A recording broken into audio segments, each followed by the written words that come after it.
Greetings, everybody. Welcome to the March 2nd, 2016 edition of the Midweek Update here on Rasslin with Redbeard. This past Monday on Raw, it was announced that the fabulous Freebirds will be inducted into the WWE Hall of Fame, because there's no better way of capping off Black History Month than by recognizing guys with Confederate flags painted on their faces. Number 5 story of the week is, will Tyson Kidd be forced into retirement due to injury? This is a story that came about as a result of some tweets and some other comments on social media from Tyson's wife, Natalia. She heavily implied that he may not be able to return to the ring because of the fact that he is still recovering from a neck injury. He had to have spinal fusion surgery as a result of I won't say it was a botched muscle buster, but it was definitely a move that in some way, shape, or form could have possibly been improved. It was in a match with Samoa Joe close to a year ago on an NXT program. Immediately thereafter, he was injured. You could tell immediately that something was wrong, but regardless, he did have to have surgery, and that is a surgery that has unfortunately shortened the careers of a number of talents. Edge, Stone Cold Steve Austin. It seems like anyone who's spent any length of time in competition at all, WWE winds up having some type of a spinal procedure, but that is one that is a definite career killer, I'll go ahead and say. But regardless, we are hoping that he'll be able to come back in some way, shape, or form, because he was always a tremendous athlete. He always had great matches and could compete with just about anybody. But he was one of those talents that always seemed to be on the verge of taking the next step but never quite got there. Of course, he had success with Davey Boy Smith when they were tagging as part of the New Howard Foundation. Also, here more recently, been working with Cesaro in a really fun to watch tag team. Unfortunately, both of those men are injured right now. Cesaro should be on the way back here sometime after WrestleMania, but still, we'll have to wait and see what the actual word is on him. We do hope for him to have the best, though. We hope for all these guys to have the best, regardless of what their future holds. Because you have to think of quality of life. It's one of those deals to where we could cheer for him to come back and beg for him to come back, but the fact of the matter is, these guys, in their late 30s, early 40s, whatever they happen to be, they've got hopefully another good 20, 30 years of life in there that they can look forward to, and being in the ring may not be a part of that. So we'll have to wait and see what happens there, but looks like, at least for now, Tyson Kidd will remain on the shelf. Number 4 story of the week is that Jeff Jarrett is teasing an announcement. What kind of announcement? No one really knows. He made a statement to a member of the media here not too long ago that actually with the past couple of days that implied there would be an announcement coming up regarding the future of the Amped program that GFW, Global Force Wrestling, his promotion, has been producing here for the past 6-8 months. They've been doing all this work without any actual TV deals. They've been more or less preparing material for when they eventually would get a deal somewhere. They've been working internationally, but this comment that he made seemed to imply that it would be a domestic deal of some way, shape, or form, or in some shape or form. Don't know who it would be through. It could be any number of networks, could be any number of services that this could wind up being an association with, if that's even what it is. Jarrett has been very skilled here recently in saying, okay, well, we've got something coming, and then it winds up being something, but it's not quite what you would anticipate it being, or it's a toned down version of what you might have expected. And for those reasons, we can't really do anything other than speculate as to what he might have been talking about. Chances are it'll wind up being something, but it won't wind up being this major groundbreaking thing that gets Global Force Wrestling from being this kind of mythological thing that exists all up into an actual competitive promotion. But you never know. Things can change in a heartbeat in this business. But it's Wednesday as of this recording, and the comment that he made was earlier this week. He said that the announcement could come sometime this week, so we're halfway through, and we haven't heard anything else. So he's got a few days to make good on those promises, but we'll see what happens. Number 3 story of the week is NXT forces PWX to change venues. This is a bit of a crazy story because it involves a local promotion and, of course, NXT, one of the top promotions you might as well see in the entire world at this point in time. The story goes that leading up to this particular announcement, that PWX had, of course, secured the Cabarrus Arena and Event Center for their upcoming Rise of a Champion 11 event.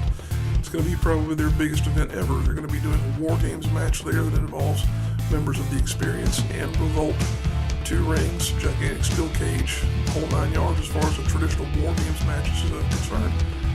And of course, that's going to require a pretty large venue in order to pull it off. But within the past couple of weeks, it was confirmed that WWE will be bringing NXT to the Carolinas. And one of the arenas that they were going to be working with was the Cabarrus Event Center. So it goes that NXT apparently, and WWE I should say, has a exclusivity agreement that they more or less force on the venues that they work with, that essentially says a wrestling company cannot come into that same venue within a time frame either before or after their event.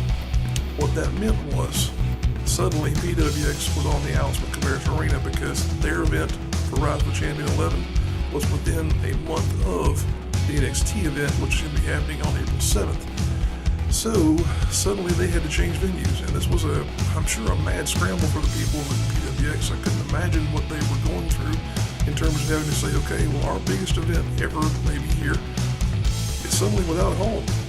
I couldn't imagine them trying to scrounge around and find somewhere to put that venue on, but they seem to do it pretty quickly. And it's going to be at Johnson C. Smith University instead. It's still going to be March 13th, which is about 2 weeks from 2 weeks from this coming Saturday.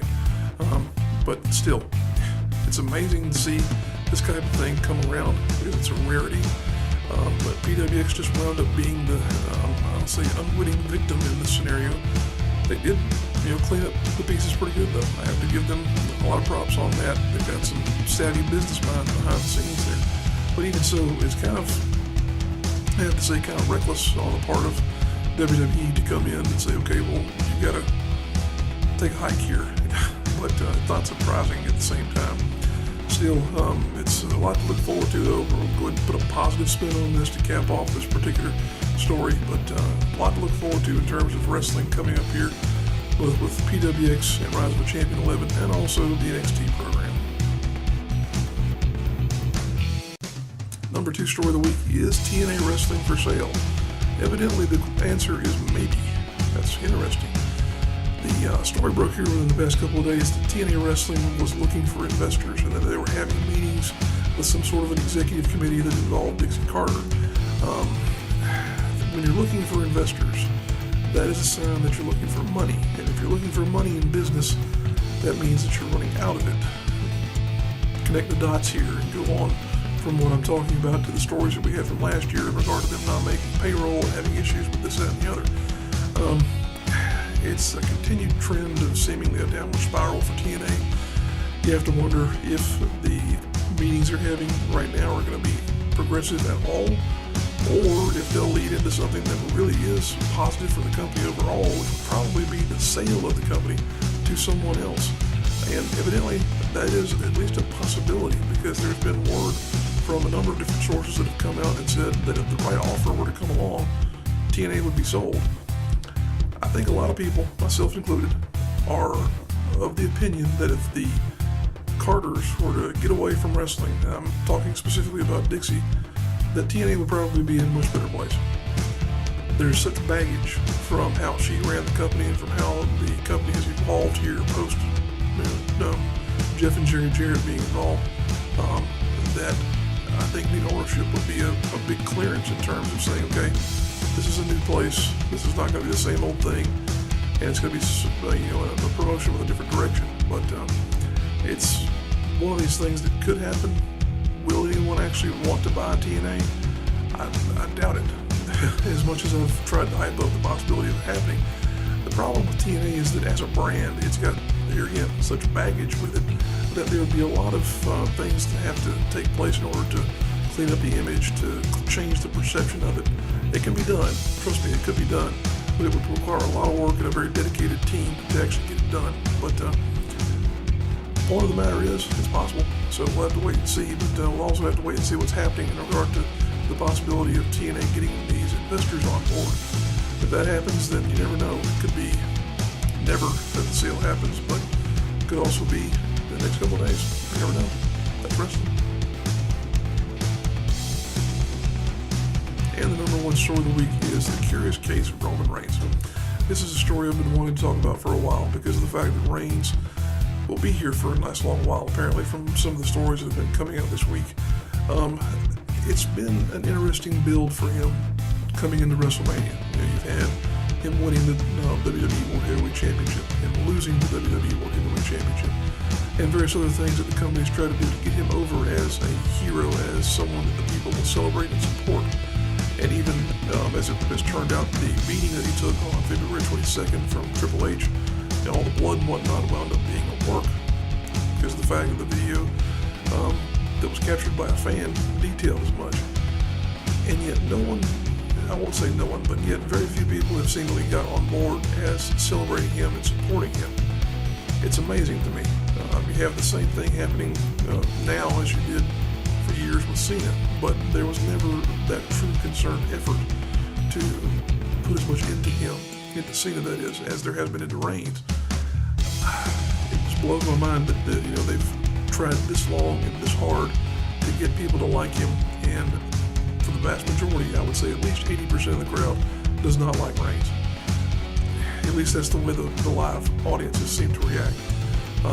Because when you have a guy who's getting his skull crushed in by having it bounced off of an announce table by Triple H, who is one of the top heels in the company, and you've got people cheering for Triple H, what does that tell you?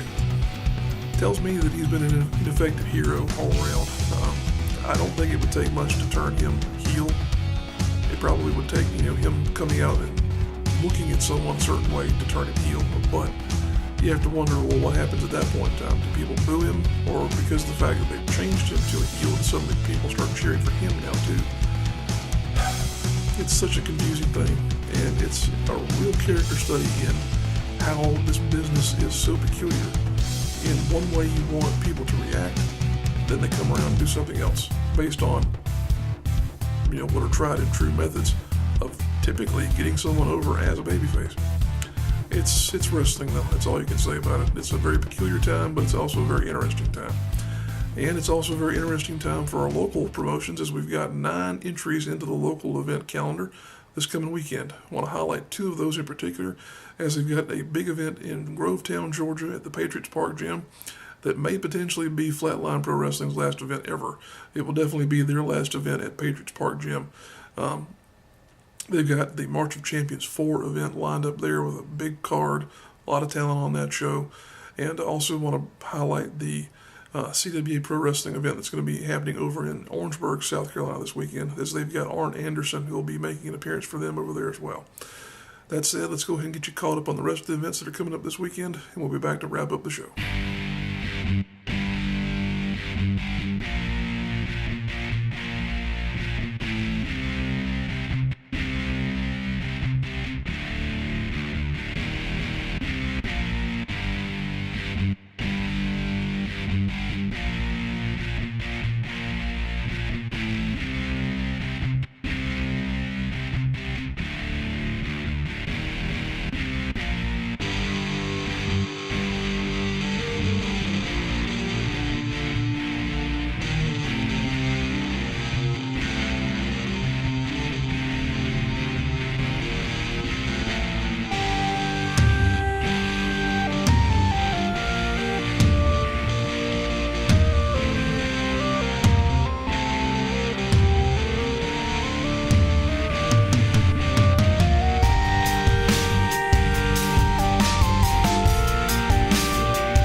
There you have it, our rundown of the events that are happening in this part of the world this coming weekend. If you are a wrestler, a promoter, or in some way involved with a wrestling promotion, and you didn't see your poster on that previous segment, it's because we didn't know about it. We do our best to peruse social media and to keep abreast of what's happening in this part of the world, but we do miss things. That said, if you would contact us on YouTube, Facebook, or Twitter with your information, we'd be glad to get your poster out there and share it around, because that's a big part of what we do here on Rasslin with Redbeard, promoting the local talent and promotions in this area. Well, thank you everybody for tuning into the program here and for watching week to week. We'll make an announcement right now that we will not have a midweek update next week. I'm sorry, we won't have a program next week because of the fact that I'm not going to be here. I'm going to Hawaii. That's right, yeah. I'm going to spend 10 hours in a plane. Yeah, for that, I better have a good time on an island with a nice cold drink in my hand. At any rate, we'll be returning back on the 16th there with a new edition of the midweek update. And in between here and there, we will likely also have a new Rasslin with Redbeard main show. So keep your eyes tuned to the channel for that. Go ahead and make sure you subscribe. That way you'll know when it's out there. And please also remember to like and share these videos as well if you enjoy them. Appreciate you guys tuning in once again. We'll see you down the road.